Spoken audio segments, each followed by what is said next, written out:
ॐ श्री गुरुभ्यो नमः। हरिः ॐ। अथ श्रीमन्नारायणीयम् अष्टनवतितमं दशकम्। निष्कलब्रह्मोपासनावर्णनम्। यस्मिन्नेतद्विभातै यत इदमभवद्येन चेदय्य एतत्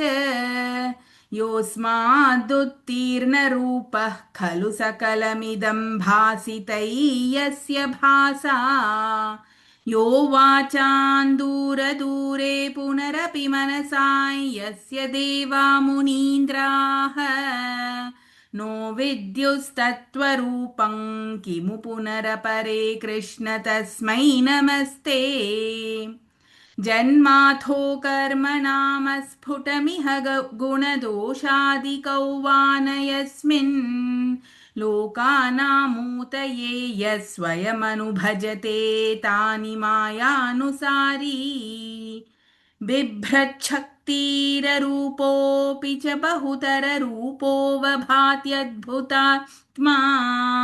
तस्मै कैवल्यधाम्ने पररसपरिपूर्णाय विष्णो नमस्ते। नो नैर्यञ्चन्नमर्त्यन्न च सुरमसुरन्न स्त्रियन्नो पुमांसम् न द्रव्यं कर्म जातिं गुणमपि सदसद्वापि ते रूपमाहुः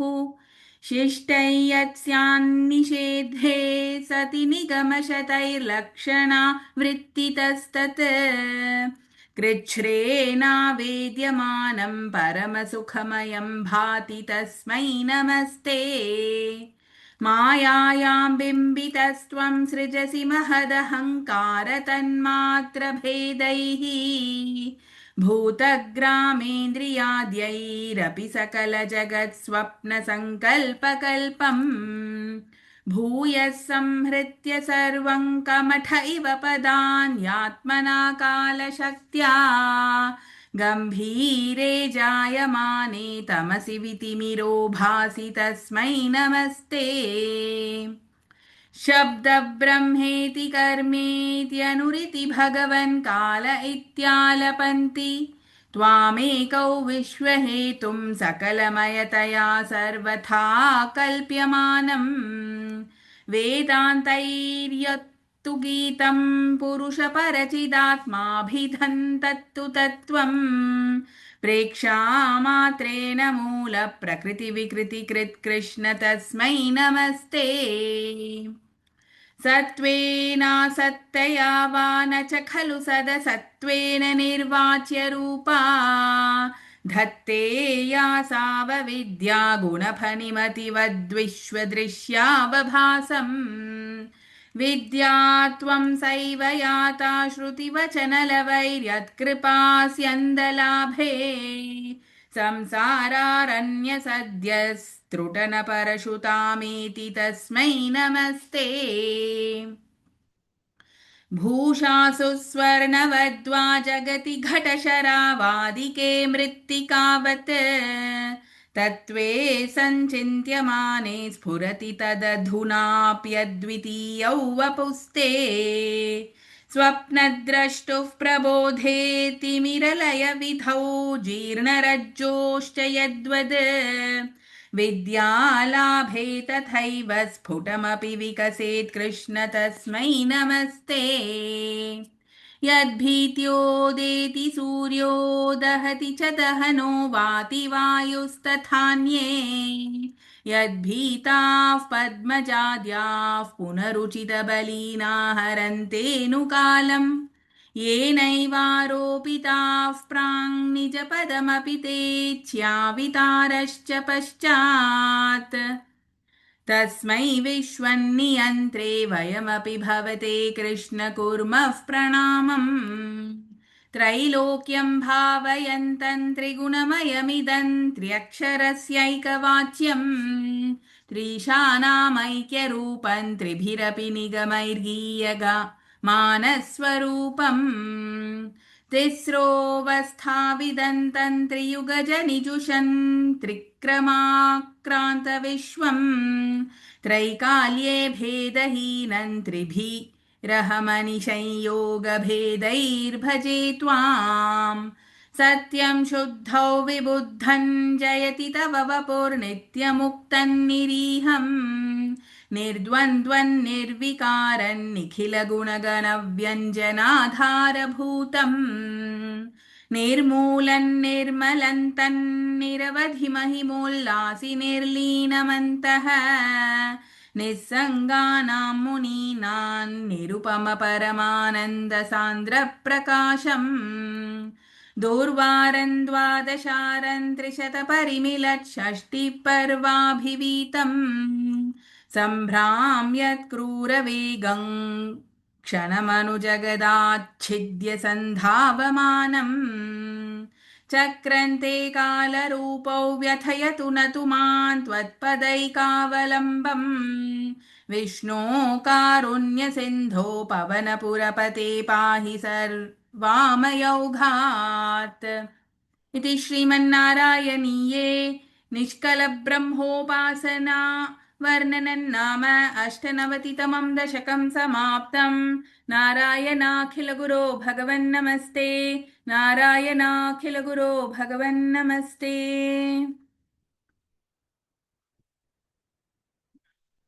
अथ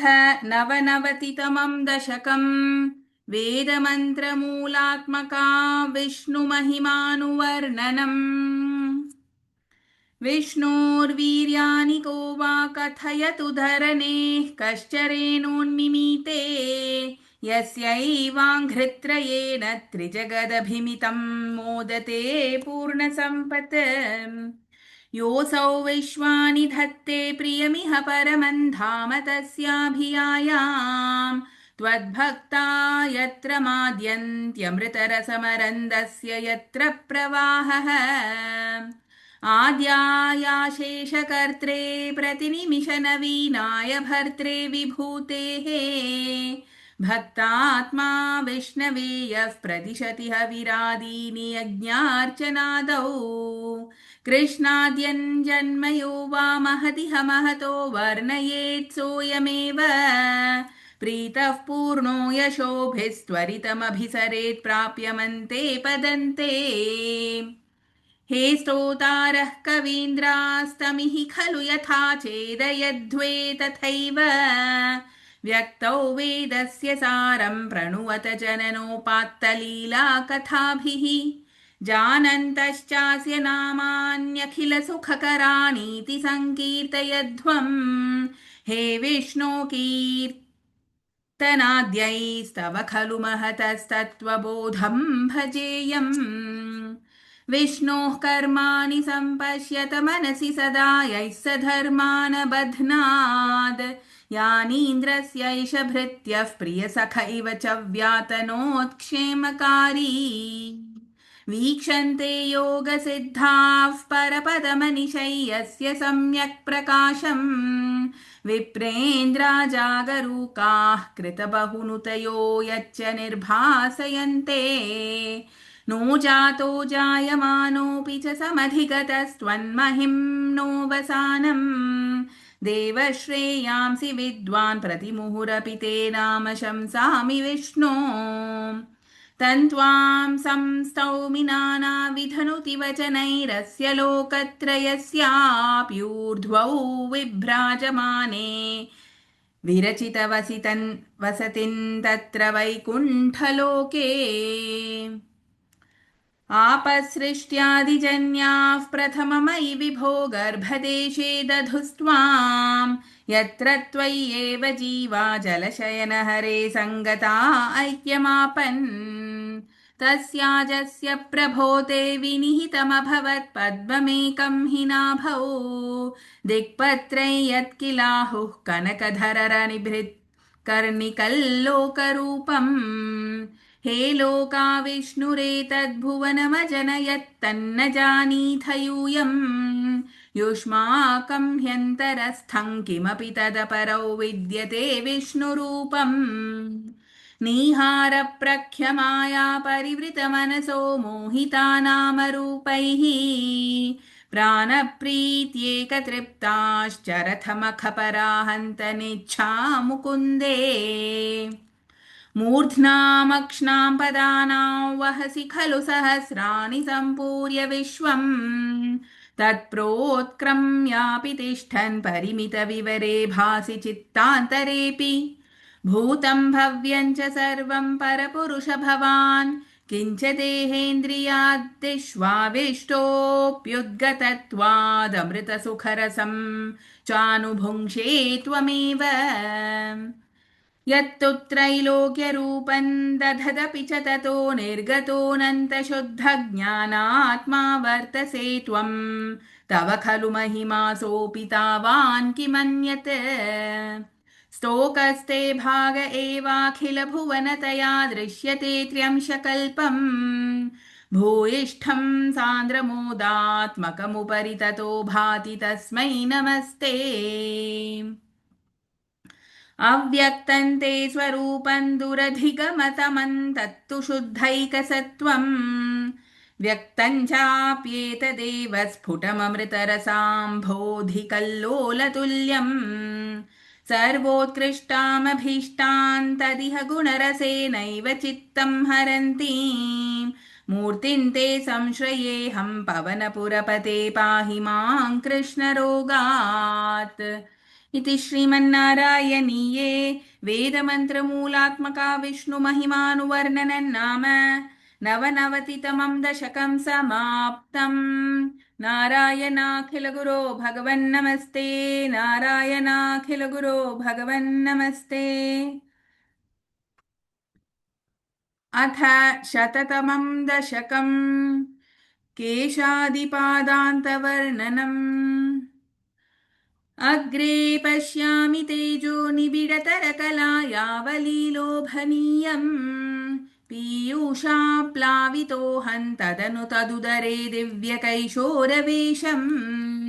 तारुण्यारम्भरम्यं परमसुखरसास्वादरोमाञ्चिताङ्गैः आवीतन्नारदाद्यैर्विलसदुपनिषत्सुन्दरी मण्डलैश्च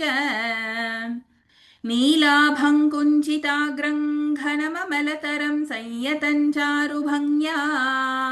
रत्नोतं साभिरामौ वलयितमुदयच्चन्द्रकैः पिञ्छजालैः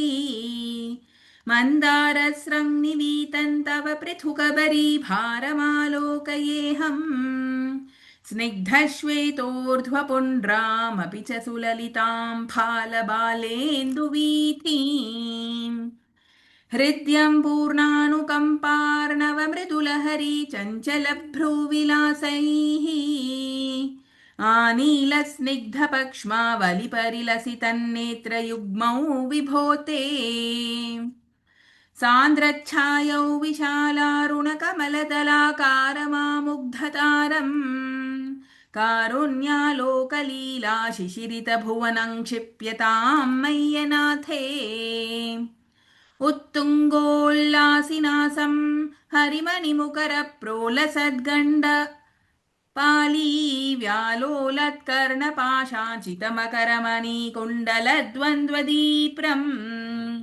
उन्मीलद्दन्तपङ्क्तिस्फुरतरुणतरच्छायबिम्बाधरान्तः प्रीतिप्रस्यन्ति मन्दस्मितमधुरतरं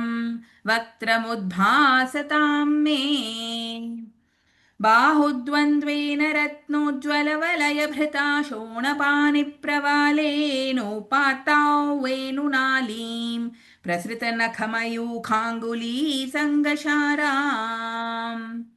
कृत्वा वक्त्रारविन्दे सुमधुरविकसद्रागमुद्भाव्यमानैः शब्दब्रह्मामृतैस्त्वं शिशिरितभुवनैः सिञ्च मे कर्णवीथीम् उत्सर्पत्कौस्तुभश्रीततिभिररुणितं कोमलं कण्ठदेशम् वक्षश्रीवत्सरम्यन् तरलतरसमुद्दीप्रहारप्रतानम् नानावर्णप्रसूनावलिकिसलयिनीं वन्यमालां विलोलत् लोलम्बाल्लम्बमानामुरसि तव तथा भावये रत्नमालाम् अङ्गे पञ्चाङ्गरागैरतिशयविकसत् सौरभाकृष्टलोकम् लीनानेकत्रिलोकी विततिमपि कृशां बिभ्रतं मध्यवल्ली शक्राश्मन्यस्ततप्तोज्ज्वलकनकनिभं पीतचेलन्दधानम् ध्यायामो दीप्तरश्मिस्फुटमनिरशना किङ्किणीमण्डितं त्वाम् ऊरू चारूतवोरू घनमसृणरुचौ चित्तचोरौ रमायाः विश्वक्षोभौ विशङ्क्य ध्रुवमणि शमुभौ पीतचेलावृताङ्गौ आनम्राणां पुरस्तान्यसनधृतसमस्तार्थपाली समुद्गच्छायञ्जानुद्वद्व्यञ्च क्रमपृथुलमनोज्ञे च जङ्घे निषेवे मञ्जीरं मञ्जुनादैरिव पदभजनं श्रेय इत्यालपन्तम् पादाग्रं भ्रान्तिमज्जत्प्रणतजनमनो मन्दरोद्धारकूर्मम् उत्तुङ्गाताम्रराजन्नखरहिमकरज्योत्स्नया चाश्रितानां सन्तापध्वान्तहन्त्रीं ततिमनुकलये मङ्गलामङ्गुलीनाम् योगीन्द्राणां त्वदङ्गेष्वधिक सुमधुरं मुक्तिभाजान्निवासः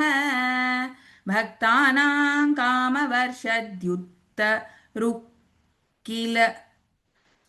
भक्तानां कामवर्षद्युतरुकिसलयन्नाथ ते पादमूलम् नित्यं चित्तस्थितं मे पवनपुरपते कृष्णकारुण्यसिन्धो हृत्वा निःशेषतापान् प्रतिशतु परमानन्दसन्दोहलक्ष्मी अज्ञात्वा ते महत्त्वय्यदिह निगदितौ विश्वनाथ क्षमेथाः स्तोत्रं चैतत्सहस्रोत्तरमधिकतरं त्वत्प्रसादाय भूयात् द्वेधा नारायणीयं श्रुतिषु च जनुषा स्तुत्यता वर्णनेय स्फीतल्लीलावतारैरिदमिह कुरुतामायुरारोग्यसौख्यम् स्फीतल्लीलावतारैरिदमिह कुरुतामायुरारोग्यसौख्यम् इति श्रीमन्नारायणीये केशादिपादान्तवर्णनं नाम शततमं दशकं समाप्तम् नारायणाखिलगुरो भगवन्नमस्ते नारायणाखिलगुरो भगवन्नमस्ते।